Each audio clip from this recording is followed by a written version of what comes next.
e a todas. Meu nome é Bárbara Mourão Saquete, eu sou doutoranda em Direito Internacional e Comparado pela Faculdade de Direito da Universidade de São Paulo e sou professora de Direito Internacional. Nós temos a honra de receber a professora Maria Lúcia Birzynski. Desde já agradeço, professora, em nome da organização, por ter aceito o nosso convite. A professora Maria Lúcia irá proferir palestra nessa conferência especial, cujo tema é Biodiversidade e o Brasil do século XXI, as principais normas internacionais para a proteção da diversidade biológica e a atuação brasileira na proteção da Amazônia. A professora Maria Lúcia é professora na Universidade Federal da Integração Latino-Americana, UNILA, tem doutorado em Direito Internacional pela Universidade do Estado do Rio de Janeiro, UERJ, e é autora do livro Direito Internacional da Água Doce, publicado pela editora Juruá em 2012. Professora, seja bem-vinda. Essa sessão ela tem duração critério, utilizar os 30 minutos ou utilizar 20 minutos para sua apresentação e deixar aí uns 10 minutos para os questionamentos da audiência. A palavra é sua. Boa tarde, Bárbara. Boa tarde a todo mundo que está ouvindo a gente. Em primeiro lugar, eu quero agradecer ao professor Wagner Menezes pela generosidade de todos os anos organizar esse encontro, que é muito bom, é muito salutar, a gente sempre aprende muitas coisas, e também pelo prestígio, né, de ser convidada para proferir essa conferência. Eu estou muito magoada porque eu preparei uma apresentação PowerPoint aqui com 40 slides e eu não consegui dominar o mecanismo para compartilhar a tela. Então, eu vou seguir a minha fala pela minha apresentação, mas infelizmente vocês não vão poder ver as minhas imagens, meus mapas, as minhas figuras. Então, introdutoriamente, eu queria dizer que essa exposição ela está dividida em 5 partes. A primeira é uma pincelada sobre o conceito de biodiversidade, que é um conceito legal da Convenção sobre Biodiversidade de 1992. A segunda parte, eu vou falar brevemente sobre a Amazônia, a brasileira, não ousaria falar sobre a Amazônia que ocorre em todos os outros estados amazônicos na América do Sul. Depois vou falar sobre algumas das obrigações da Convenção sobre a Biodiversidade, depois obrigações da Convenção das Nações Unidas sobre Mudanças Climáticas, que é muito importante quando a gente estuda a Amazônia, e por fim, eu fiz um subtítulo Crônica de Violações Anunciadas, porque eu estava assistindo a palestra agora do professor Tiago Borges, e ele dizendo que a conduta do Estado ela não pode estar separada abruptamente da conduta do que o Estado sempre fez no âmbito das relações internacionais, e a gente vê essa separação abrupta agora no âmbito do meio ambiente. Então, a biodiversidade, ela significa uma variabilidade de 3 coisas: variabilidade de organismos genéticos, de organismos vivos de todas as origens, em primeiro plano, de genes, variabilidade genética, em segundo plano, variedade de espécies, e em terceiro plano, uma variedade de ecossistemas, é o que está na Convenção das Nações Unidas sobre Diversidade Biológica. O Brasil, ele é considerado um estado mega diverso, porque aproximadamente estima-se que 20% do total das espécies do planeta se encontra no Brasil. Na verdade, toda a faixa das florestas tropicais no mundo é coberta de ecossistemas megadiversos. e não somente na América do Sul, a Amazônia. Mas é interessante que essa medida de 20% do total de espécies, de 20% do total da biodiversidade, ela é medida a partir das espécies. E as espécies são somente um dos planos da biodiversidade, que a biodiversidade tem 3 níveis ou 3 planos. Então, sim, a Amazônia é uma das 5 zonas mais biodiversas do mundo. Mas antes de falar da Amazônia, eu só queria citar que a biodiversidade brasileira, segundo o Ministério do Meio Ambiente, ela está definida da seguinte forma: a biodiversidade é você, a biodiversidade é o mundo, você é o mundo, seu corpo contém mais de 100 trilhões de células e está conectado ao planeta por um sistema complexo, infinito e quase insondável. Você compartilha átomos com tudo que existe no mundo ao seu redor. Então, a biodiversidade brasileira para o Ministério do Meio Ambiente de 2020, ela é um livro de autoajuda sistêmico. E não só a Amazônia, mas no Brasil, todos os biomas brasileiros, eles são riquíssimos. Só que, dos 6 biomas brasileiros, o bioma amazônico é o mais bem preservado até agora. Então, se a gente olha as estatísticas, na Amazônia brasileira ainda existe pelo menos 20% de floresta em pé, de vegetação nativa. No caso da Mata Atlântica, que também é riquíssima em biodiversidade, o bioma Mata Atlântica já foi 80% devastado. No caso do Cerrado, 50% devastado. Então, a gente fala muito da Amazônia e da sua preservação, mas a gente não pode deixar de lado também a diversidade biológica que tem nos outros biomas brasileiros, já invadidos pela ação antrópica. Então, vocês não podem ver meus slides, mas eu mostraria para vocês os mapas dos biomas brasileiros e falaria da importância da Amazônia, que na América do Sul, que cobre mais ou menos metade do território da América do Sul, 44% do território sul-americano. Em relação ao território brasileiro, também cobre uma boa fatia do território brasileiro. A Amazônia Legal, que é um conceito legal dos anos 50, cobre aproximadamente 60% do território brasileiro. Só que desses 60%, no Brasil, 20% já perdeu a sua área.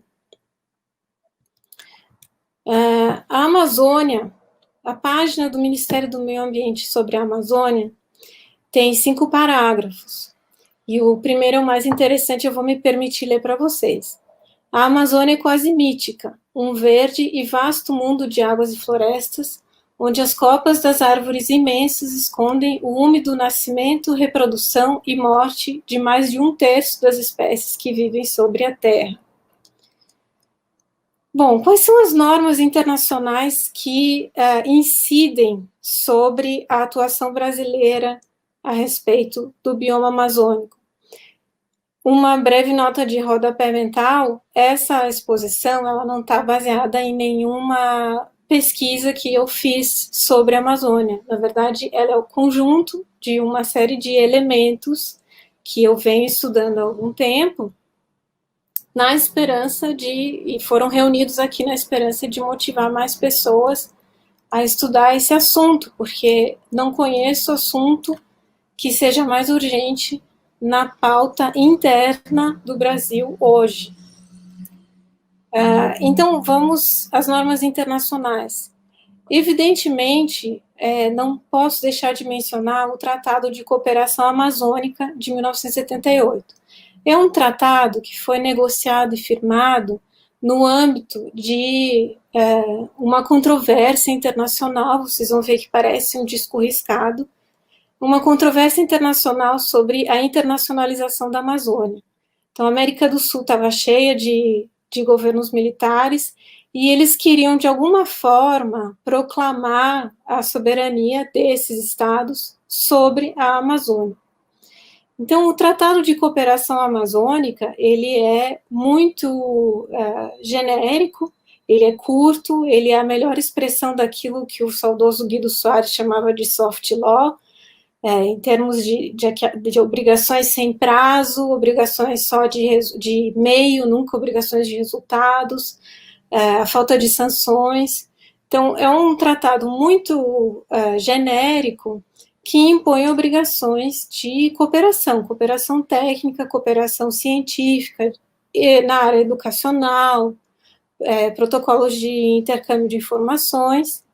Ele foi seguido, de 1995, de um protocolo que criou a Organização do Tratado de Cooperação Amazônica, que tem sede em Brasília, e é um tratado tão importante para o Brasil hoje que eu copiei a página do Ministério do Meio Ambiente que fala sobre essa organização, a Organização do Tratado de Cooperação Amazônica.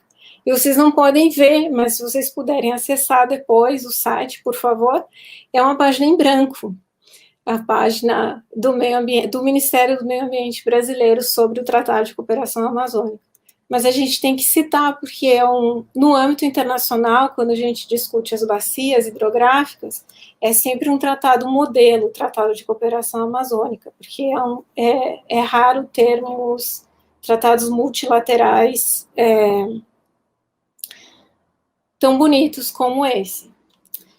Então, entrando no tema da Convenção das Nações Unidas sobre Diversidade Biológica de 1992, eu precisava fazer a segunda nota de rodapé para dizer que, obviamente, tem outros tratados que protegem a biodiversidade. Então, tem o Tratado CITES, tem a Convenção Ramsar, tem tratado sobre a desertificação. Então, tem uma série de tratados, mas eu vou comentar brevemente somente a CDBio e a Convenção sobre Mudanças Climáticas.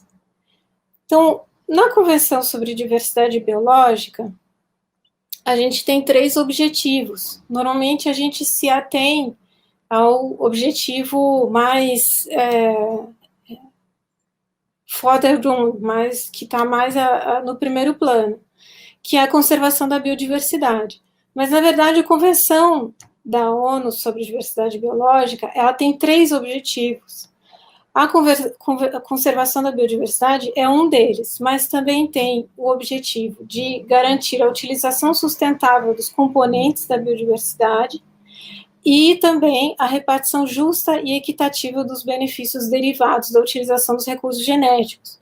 Então, a gente tem não somente uma preocupação com a identificação, monitoramento, preservação de determinadas áreas que são biodiversas, mas também tem outros 2 objetivos que são muito claros e detalhados no âmbito da Convenção e depois foram detalhados num protocolo, que é o Protocolo de Nagoya, que diz respeito ao acesso à biodiversidade por parte daqueles estados, obviamente, que detêm a tecnologia, os laboratórios para lidar com isso, e, por outro lado, a repartição dita justa e equitativa dos benefícios da utilização desses recursos genéticos.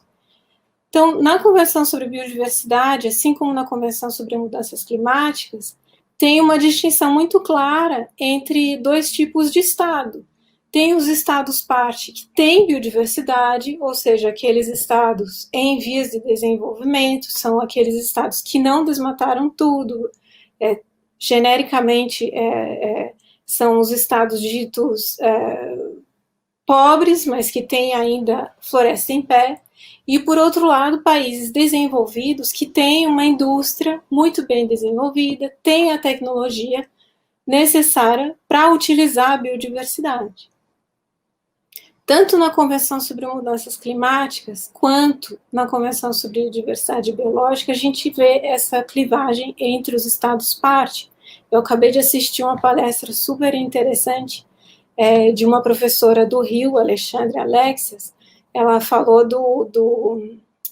da clivagem norte-sul no âmbito da Convenção da Diversidade Biológica. Essa clivagem ela vem desde os anos 70, a gente já observava ela no âmbito das negociações para a declaração da Conferência de Estocolmo, de 72, e ela não foi completamente superada. Então, na Convenção sobre Biodiversidade Biológica, a gente tem não somente aquelas obrigações genéricas, como de identificação de lugares de preservação da biodiversidade, mas também obrigações muito mais claras a respeito de como acessar essa biodiversidade. Ousaria dizer até de como tornar a biopirataria mais lícita, para utilizar só uma provocação e relacionar com a conferência da professora Alexandra. Então, eu gosto sempre de observar como os órgãos públicos brasileiros, eles tratam aquilo que está na norma internacional. E o Ministério do Meio Ambiente, quando trata da biodiversidade, o Ministério do Meio Ambiente explica em 4 parágrafos que a situação da biodiversidade brasileira ela é acompanhada de perto pela Comissão Nacional da Biodiversidade, a CONABio, que tem um papel relevante na discussão e implantação das políticas sobre biodiversidade, bem como identificar e propor áreas e ações prioritárias para a pesquisa, conservação e uso sustentável dos componentes da biodiversidade. Então, se é importante fazer essa relação entre a política interna e a postura do Estado no âmbito das relações internacionais, como que o Brasil tem se comportado nessa seara do meio ambiente, não posso deixar de evitar de mencionar que, e no ano de 2019, o decreto 9.759 extinguiu mais de 2.593 órgãos colegiados no âmbito da administração pública federal, inclusive a CONABio, que é a Comissão Nacional de Biodiversidade encarregada de fazer um acompanhamento da implementação das políticas públicas para proteção da biodiversidade. Então, essa extinção em massa de órgãos colegiados que aconteceu em abril do ano passado, depois ela foi revista e a CONABio ela foi ressuscitada, assim como outros órgãos colegiados na área do meio ambiente. Mas é muito simbólico que isso tenha acontecido em 2019, no âmbito de um novo governo. Então, quando a gente pensa em biodiversidade, o principal problema na Amazônia, o principal problema que vem à mente é a questão do desmatamento. O desmatamento na Amazônia, ele contava com um plano, o Plano de Prevenção e Controle do Desmatamento em âmbito federal, que era um plano que se encerrou agora em 2020. Não tem um plano para os próximos 4 anos, mas é importante rever o que dizia o plano 2016-2020, embora também o órgão colegiado encarregado de implementar esse plano tenha sido extinto. Mas se vocês buscarem no site do Ministério do Meio Ambiente, vocês vão ver que o Ministério previa para 2020 um desmatamento máximo de 3.925 quilômetros quadrados da floresta amazônica. Só o desmatamento de 2019 foi 3 vezes essa área. Então, é só para a gente verificar como, ironicamente, aquilo com o que o Estado brasileiro se comprometeu no âmbito internacional não está sendo observado no âmbito da política interna. Então, o principal desafio desse plano, como consta no site do Ministério do Meio Ambiente, era desafio da fase 4, que era essa fase agora até 2020, reverter a tendência de alta no desmatamento e promover o uso sustentável da floresta. E a realidade brasileira não poderia estar mais longe. Na verdade, o órgão dentro da administração federal encarregado de cuidar das unidades de conservação é um órgão que sofreu inúmeros ataques no ano passado, o ICMBio, o Instituto de Chico Mendes de Biodiversidade, e uma das orientações que o órgão tem que seguir, porque é a orientação do novo governo, é de fazer uma revisão geral das 334 unidades de conservação do Brasil, porque, na visão do nosso presidente, tem unidade de conservação demais no Brasil, inclusive tem terra indígena demais também.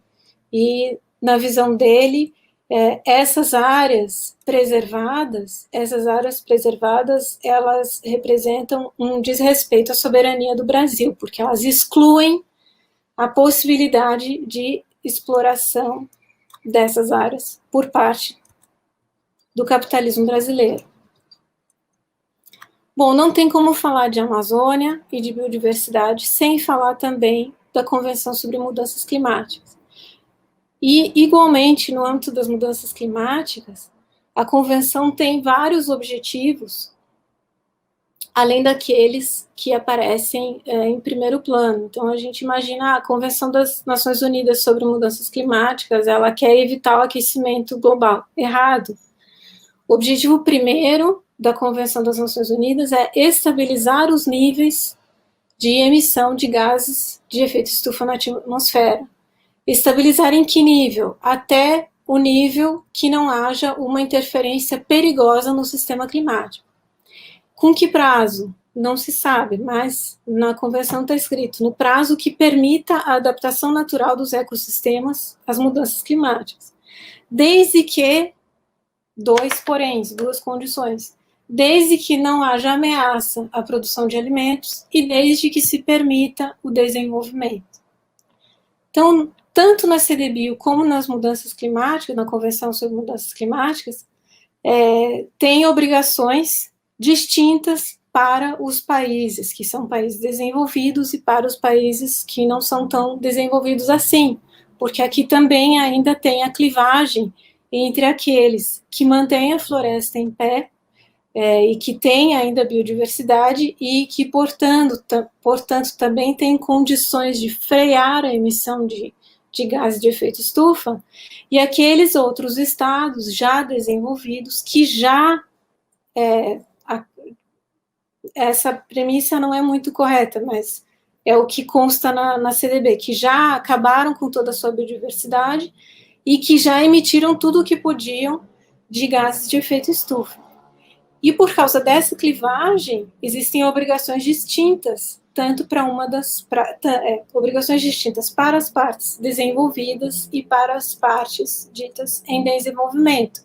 E tudo isso apoiado num princípio geral da Convenção, que é o princípio das responsabilidades comuns, porém diferenciadas. E isso nos leva a 2015. Todo mundo já ouviu falar do Protocolo de Quioto, pois o tratado sucessor do Protocolo de Quioto foi o famoso Acordo de Paris, de 2015, que pretende, como objetivo, manter o aumento da temperatura média global bem abaixo dos 2 graus Celsius e buscar esforços para limitar o aumento da temperatura até 1,5 grau, aumentando a capacidade de adaptação, promoção e dos fluxos financeiros consistentes com baixas emissões de carbono. Então, o último relatório do IPCC, que é o órgão das Nações Unidas, que reúne especialistas do mundo inteiro para analisar esses dados sobre as mudanças climáticas, já atestou que até 2040 é certo que o mundo vai estar 1,5 grau mais quente. Então, já é certo que o Acordo de Paris não terá muito sucesso. Mas, ainda assim, o Acordo de Paris tem que ser estudado, obviamente, e eu gostaria de, voltando ao tema de relacionar o direito internacional com o direito interno, eu gostaria de voltar, então, ao direito interno para falar do que é que tem sido feito no âmbito do Estado brasileiro em relação às obrigações contidas no Acordo de Paris. Então, o Brasil se comprometeu no Acordo de Paris, o Brasil se comprometeu a sua meta de redução voluntária de emissões de 37%. Então, o Brasil prometeu que ia jogar na atmosfera 37% a menos de gases de efeito estufa até 2025. E até 2030, a meta é de redução de 43% da emissão de gases de efeito estufa. Como que o Estado brasileiro vai fazer isso? Então, Nem o Estado brasileiro sabe como vai fazer isso, porque se vocês buscarem informações junto ao Ministério do Meio Ambiente, vocês vão ver que o Ministério do Meio Ambiente ainda articula um plano estratégico para obedecer a INDC, quer dizer, para conseguir atingir essa meta com a qual o Estado brasileiro se comprometeu no âmbito do Acordo de Paris. Por que eu estou falando disso e por que isso tem relação com a Amazônia e a biodiversidade? Porque a maior parte da emissão de gases de efeito estufa no Brasil, no território brasileiro, ela vem do desmatamento. E essa maior parte da emissão de gases de efeito estufa no estado brasileiro vem do desmatamento, precisamente, da Amazônia. Portanto, quando a gente fala da Amazônia, da degradação do meio ambiente na Amazônia, a gente está falando de uma série de obrigações internacionais que o Estado brasileiro está desrespeitando. Por quê? Porque a Amazônia, pelo menos nos últimos 40 anos, ela vem sendo tratada como o almoxerifado do Brasil. Então, a gente tem inúmeros estudos, geógrafos, Berta Becker,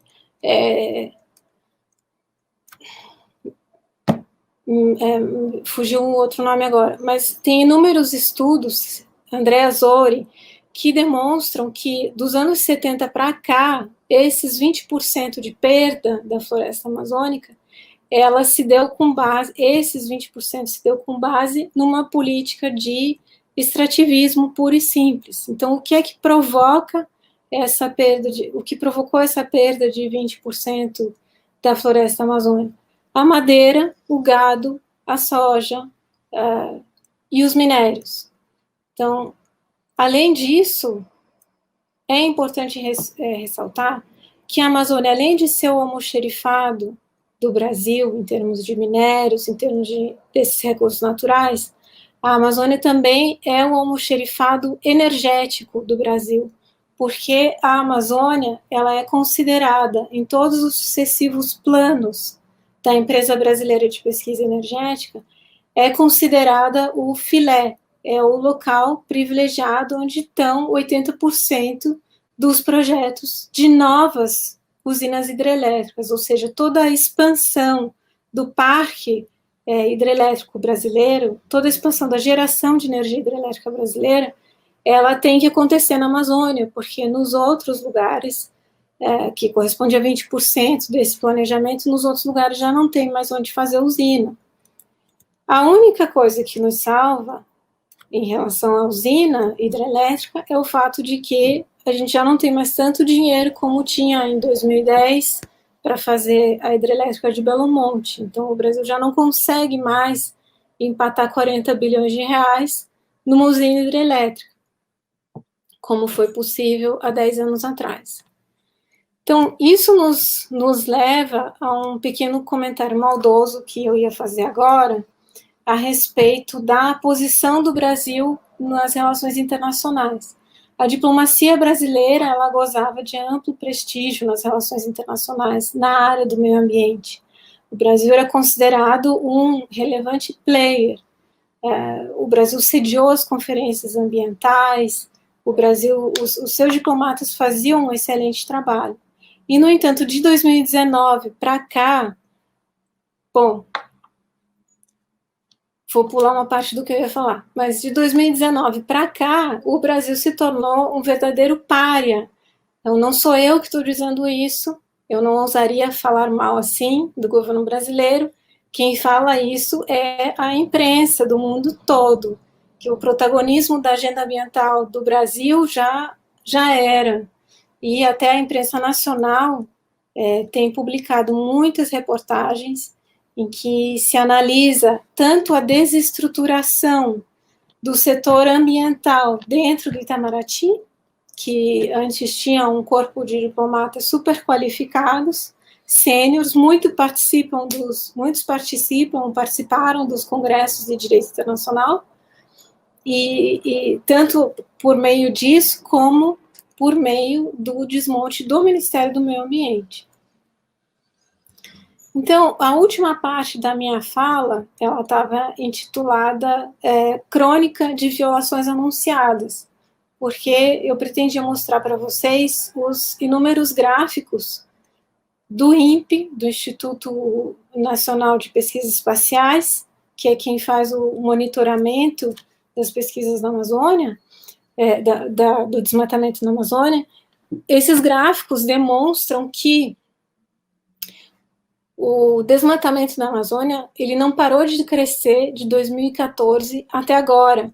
E o mais preocupante é que houve um aumento no desmatamento da Amazônia em período de recessão econômica, porque até então o aumento do desmatamento estava diretamente ligado ao incremento no PIB. E não é isso que está acontecendo agora, nesses últimos 5, 6 anos. O desmatamento continua e a economia não corresponde ao aumento percentual do desmatamento. E, por fim, eu gostaria de citar que, recentemente, a Controladoria Geral da União, ela publicou um relatório de auditoria sobre o Ministério do Meio Ambiente, das contas do Ministério do Meio Ambiente.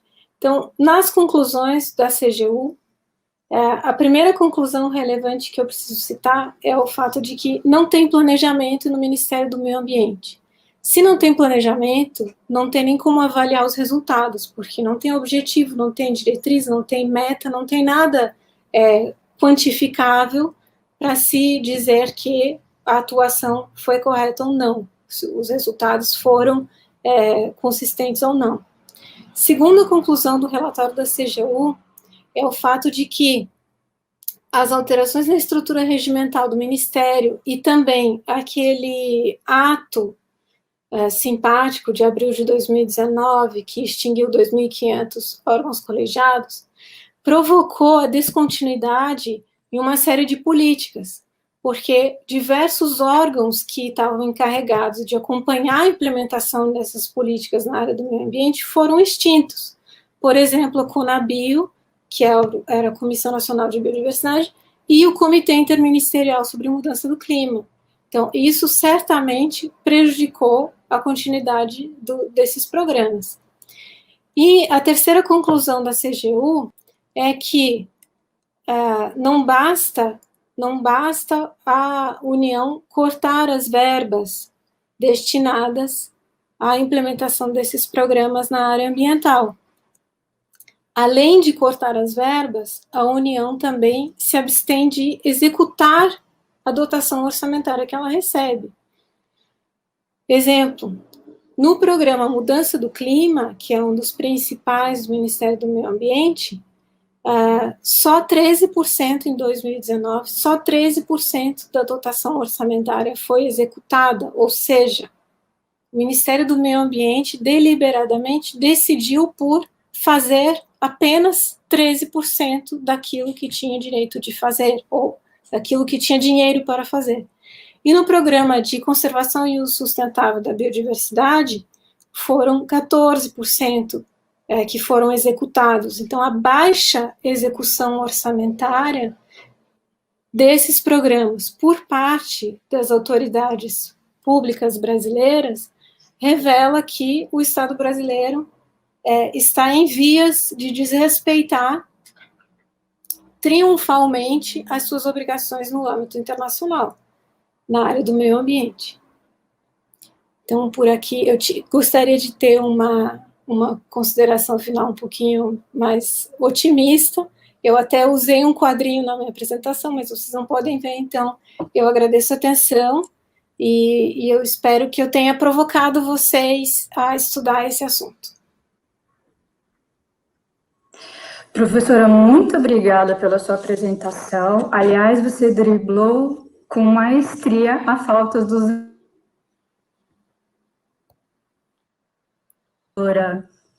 em direito do mar, e a minha abordagem da diversidade biológica é marinha, mas eu tenho consciência de que todos os biomas estão relacionados, e os princípios de direito internacional ambiental, eles são utilizados, e muito utilizados também, em direito do mar. Então, a sua apresentação foi fantástica. Inclusive, tem alguns comentários de pelo menos 3 pessoas que estão assistindo aqui: a Carla Abreu, a Letícia Nieues e o Maurício.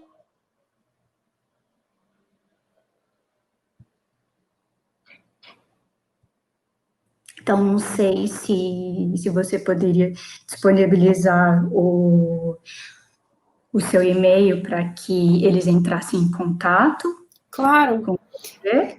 Sim, na verdade, ele estava no meu PowerPoint. Eu também me interessei, mas posso falar. O meu e-mail é muito fácil, é o meu nome, Maria Lúcia, só que no final do Lúcia vocês tiram o A e substitui por um arroba. Então fica marialuci@gmail.com.